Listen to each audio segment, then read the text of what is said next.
Hi,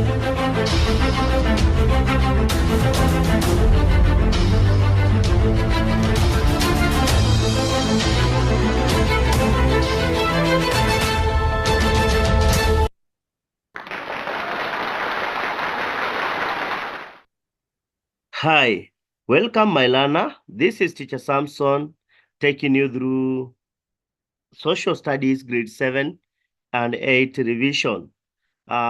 If you'd love to revise with us, please, let's go together. Welcome. Question number one. Define social studies. Define social studies. That is 2 marks. Define social studies. All right.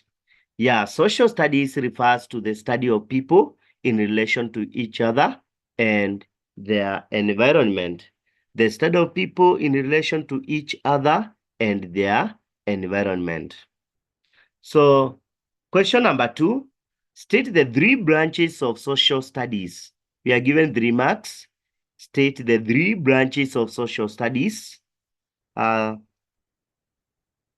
right, congratulations.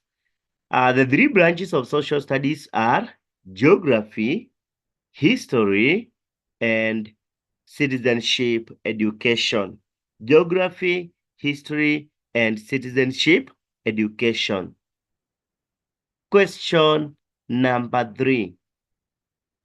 List any 3 contributions of the ancient civilization to the modern world. List any 3 contributions of the ancient civilization to the modern world. Wow. Did you say introduction of writing? Did you say mathematical ishagobon? Did you say mummification? Did you say architectural wonders?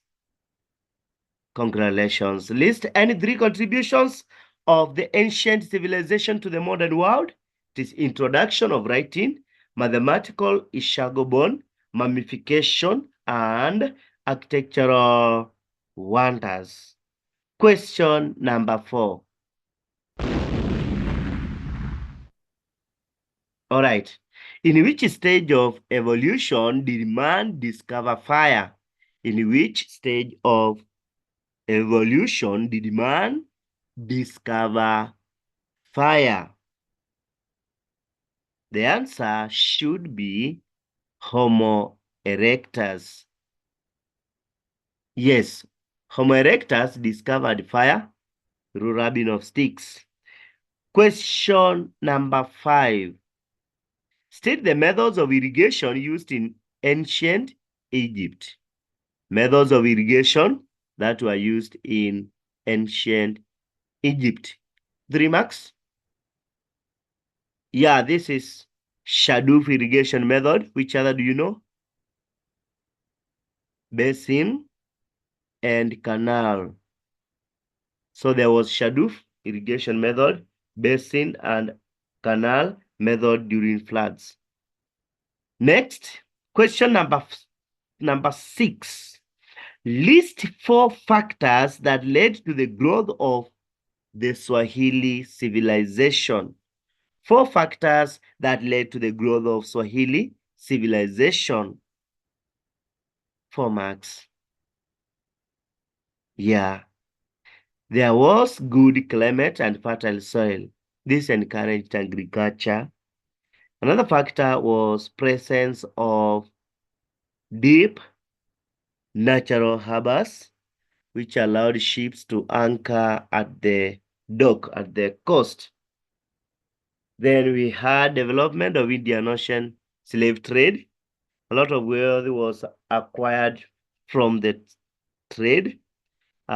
These are 3. We have another one here.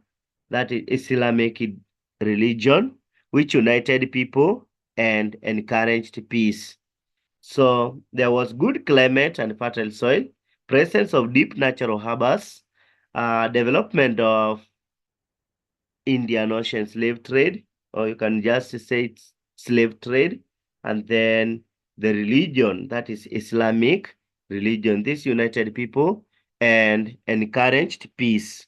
So when they tell you list four factors that led to the growth of the Swahili civilization, remember to mention good climate, which encouraged agriculture during those days.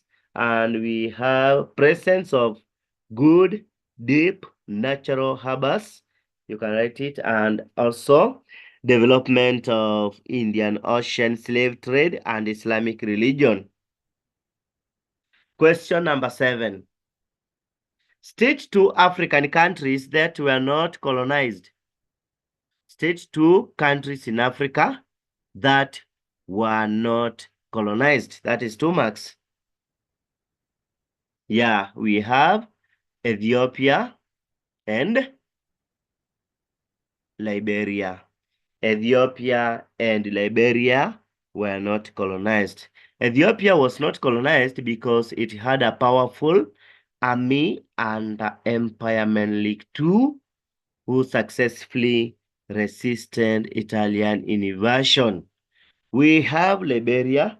Liberia was not colonized as it was set apart as a home for freed slaves. So 2 countries in Africa that were not colonized, we have Ethiopia and Liberia. Question number 4. State the terms of Berlin Conference of 1884 to 1885. You are told to mention at least 3 terms of Berlin Conference of 1884. Can you remember them? Yeah, we have the first one is any power, any colonial power that laid claim on an area in Africa had to had to inform others to avoid conflicts. Any power that laid claim on an area in Africa had to inform others. That is point number 1. Any power that laid claim on an area in Africa had to inform others. Number 2, any power laying a claim or any power that laid a claim on the coast had to claim the interior too. Any power laying a claim on the coast had to claim the interior too. Number 3, River Congo, Niger, and Zambezi were left free for navigation and trade. River Congo, Niger, and Zambezi were left free for navigation and trade. Number 4, all powers were to end slave trade and introduce legal trade. All powers were to end slave trade and introduce legal trade. So, number 5, Congo was declared a free state under King Leopold II of Belgium. Congo was declared a free state under King Leopold II of Belgium. So when they tell you state the terms of Berlin Conference, remember the Berlin Conference was held in 1884 to 1885, led by Otto von Bismarck to discuss the partition of Africa so as to avoid conflicts during the scrabble.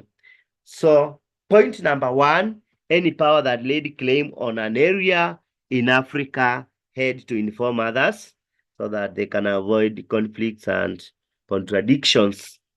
Any power laying a claim on the coast had to claim the interior too, and the River Congo, Niger, and Zambezi were left free for navigation and trade. Then all powers were to end slave trade and introduce legal trade. Then we have Congo was declared a free state under King Leopold II of Belgium. Question number 9. Question number 9. State factors that prove that Africa is the cradle of mankind. That Africa is the cradle of mankind, is the origin of mankind. Okay, 3 marks. So first one, has many archaeological sites. Yeah, many archaeological sites are found in Africa. That is a proof that real Africa is the cradle of mankind. Bullet number 2 is remains of the earliest man, Egyptopithecus, that were found in Fayum Depression in Egypt. Yeah, remains of the earliest man were discovered here in Africa. Bullet 3, Africa has good climate that can favor survival of human beings. Savannah, you remember? And then last but not the least, the evidence of ancient tools and fossils. The evidence of ancient tools and fossil remains also prove that Africa is the cradle of mankind. Question number 10. State 2 types of democracy. The rule for the people. Democracy. Democracy. 2 types of democracy. Yeah, we have direct democracy, and direct democracy is also called participatory or pure democracy. So, types of democracy, we have 2, that is direct and indirect. So, direct democracy is also called participatory or pure democracy. Then we have indirect democracy, which is also called representative. This is where we elect those who are going to represent us in the parliament or in legal authorities.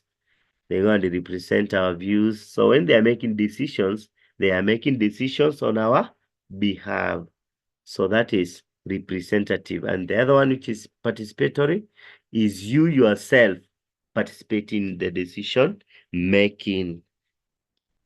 Question number 11. How many chapters are in the Constitution of Kenya? How many chapters are in the Kenyan Constitution? That is 1 mark. Yeah, we said they are usually 18 chapters in the Constitution of Kenya. Question number 12. When was the Constitution of Kenya promulgated? When was Constitution of Kenya promulgated? The answer should be 27th August, the year 2010. 27th August, 2010. Next question. What are fossils? What are fossils? Yeah, you all know. Fossils are the preserved remains of plants or animals that were buried in sand, ocean, or lakes many years ago. Fossils are preserved remains of plants or animals that were buried in sand, ocean, lakes many years ago. So they are dug to get them from the ground or underground. Number 14. What are fossil records? So fossil records, right. Fossil records are a group of fossils that have been discovered and preserved. A group of fossils that have been discovered and preserved.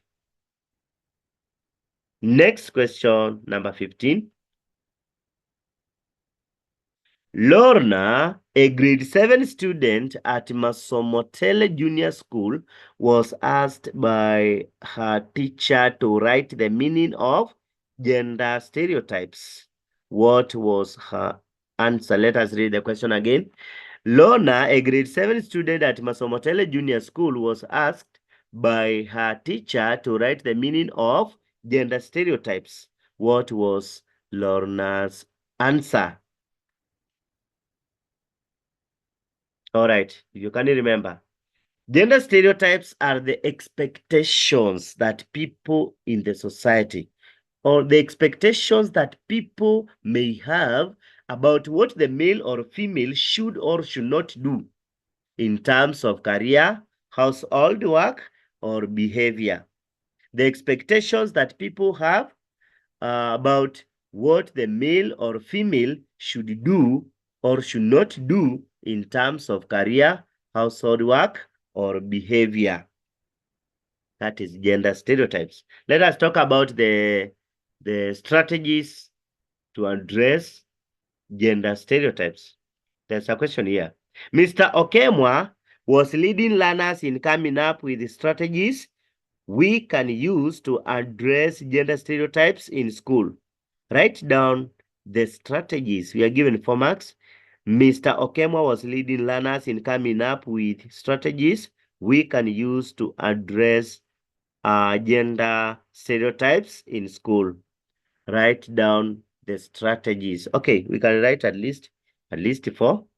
Yeah. So number 1, providing role models of women and men in different careers. Providing role models of women and men in different careers. That one can do it well. Number 2, look here. The justice. Look. Mother Koome appointed the next Chief Justice. Yeah. The first lady to become a Chief Justice in Kenya. That is a proof that anyone can be what you want to be, regardless of your gender. Another one is enlightening both boys and girls on the fact that all careers or all career may be done by anyone who is able and willing.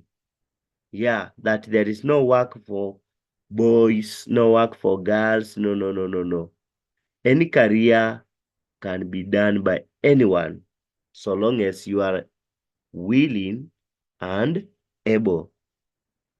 Yes, that's why we say that gender should not determine what career you want to pursue.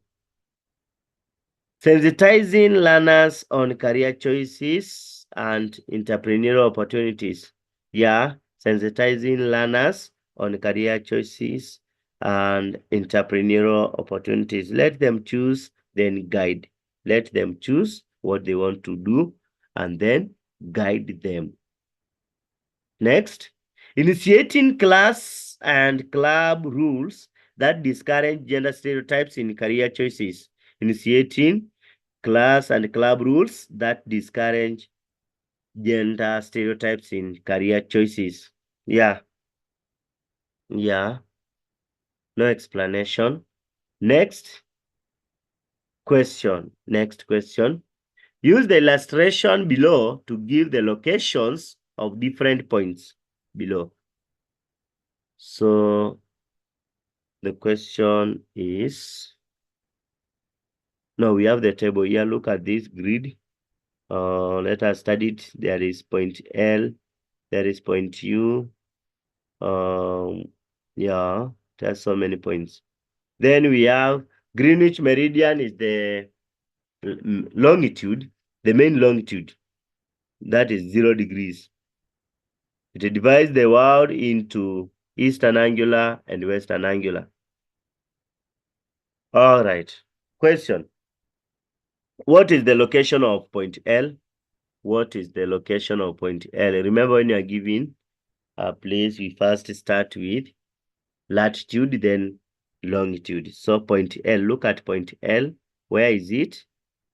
Come on. It is here. This is point L. So what about it? We say it is 6 degrees north. Yeah, because you have said you start with latitudes. 6 degrees north, 8 degrees west. Yeah, 8 degrees west. Next, what is the location of point P? Look at point P. Where is point P? Where is point P? Where is point P? Have you seen it? Point P? Brilliant. Point P is here. This one here. So, What do you think is the coordinates of this point? Yeah, the location. Good. It is 6 degrees south. Look, it is this one here, 6 degrees south, because this other side is north. So this is south. So 6 degrees south and go down, 7 degrees east. 7 degrees east. Yeah. Next, when locating a place, we have said we should start with latitude. We should start with latitude, then longitude. Latitude, then longitude. Question number 20. No, this is number 20. Which point is 4 degrees south, 2 degrees west? 4 degrees south, 2 degrees west. 4 degrees south, where is it? 4 degrees south, 4 degrees south is here. Then you go with it. That is 4, it is there. And 2 degrees west, 2 degrees west.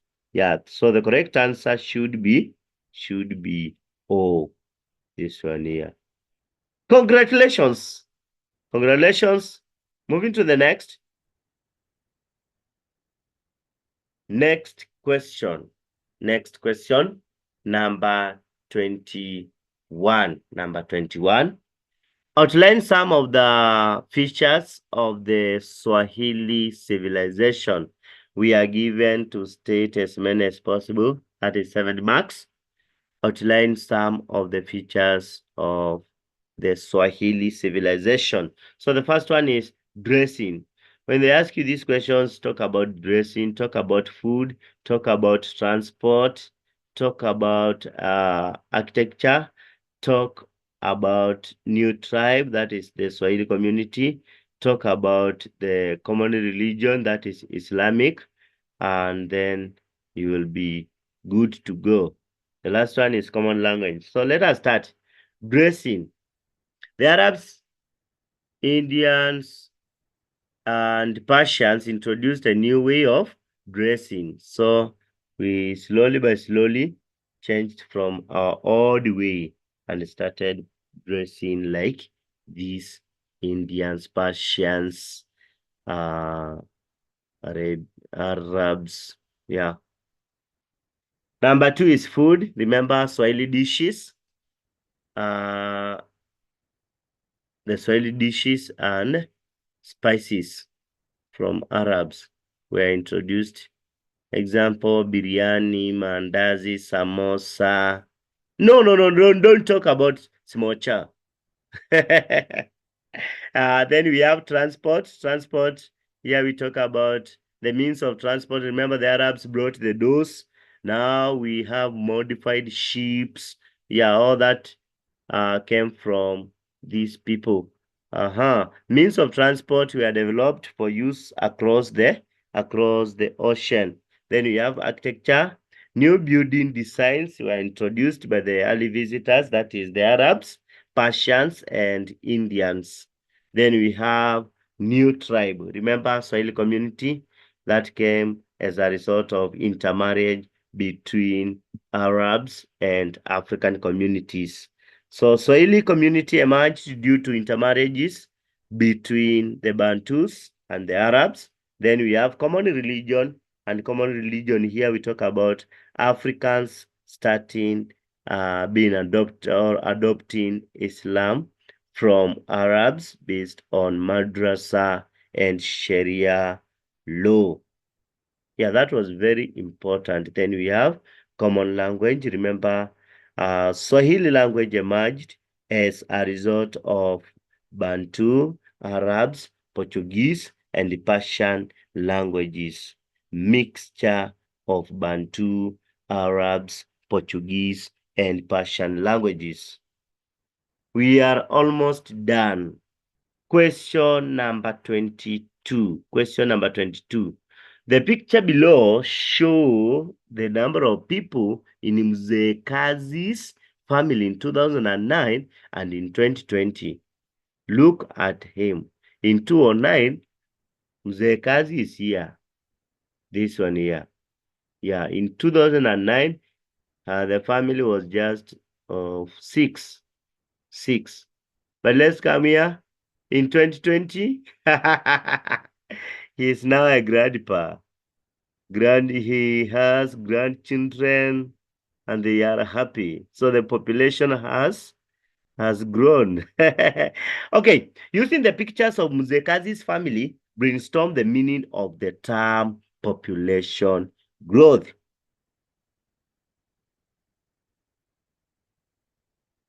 All right. Simply, population growth is the increase in the number of people in an area. Bill, you are correct. Population growth is the increase or the change in size. That is increase in the number of people in an area. Hi, are you watching this channel for the first time? Give us a like and subscribe. Okay. At 23, number 23 says, state the causes of population growth in Africa. State the causes of population growth in Africa. Population growth is the increase in population. So number one is fertility. This is the ability of a woman to give a life child. A life child. That is when there is high fertility, then population growth is going to be affected positively. The population is going to increase. But when there is low fertility, the population is going to reduce. Next, mortality rate. High mortality rate leads to low population as people are going to die. And when the mortality rate is low, it means people are living so long and because of good health care, good clean water, among others. Next is migration. When people move from one place to another, they increase the population of that place they have gone, and they lower the population of the place they have left. Yes.